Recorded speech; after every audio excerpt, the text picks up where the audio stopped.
Bonjour à tous, ce matin direction le Portugal où la future recrue du Paris Saint-Germain s'affiche en une.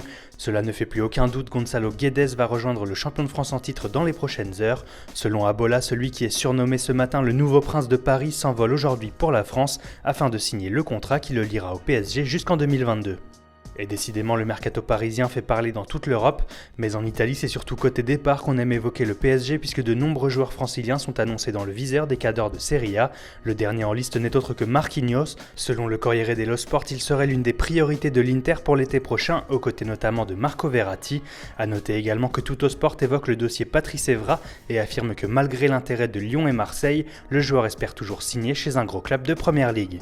En Angleterre, on évoque le sort d'Arsène Wenger qui pourrait être lourdement sanctionné pour avoir bousculé le 4e arbitre face à Burnley, mais le Sun évoque surtout le dossier Dimitri Payet en affirmant que les Hammers se sont furieux contre l'OM.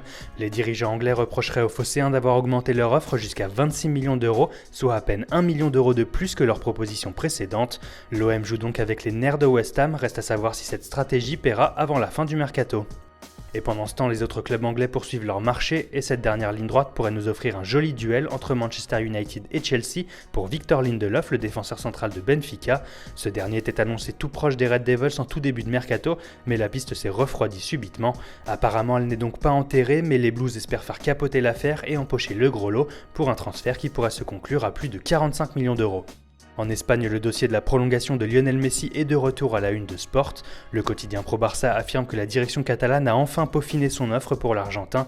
Il est question d'un nouveau bail de 5 saisons jusqu'à ses 35 ans. Aucune indication sur le plan financier si ce n'est que les deux parties devraient opter pour un salaire fixe, sans clause sombre qui pourrait coûter de nouveaux problèmes avec le fisc espagnol.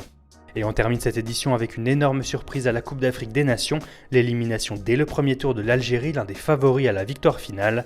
Pour le quotidien Le Buteur, cette contre-performance est honteuse et forcément l'avenir de l'entraîneur est au cœur des débats. Pour le journal, c'est sûr, l'aventure de Likens chez les Fennecs est terminée, mais le principal intéressé refuse de quitter son poste. Voilà, c'est tout pour aujourd'hui, excellente journée à tous sur Foot Mercato et on se retrouve demain pour un nouveau tour d'horizon de la presse sportive.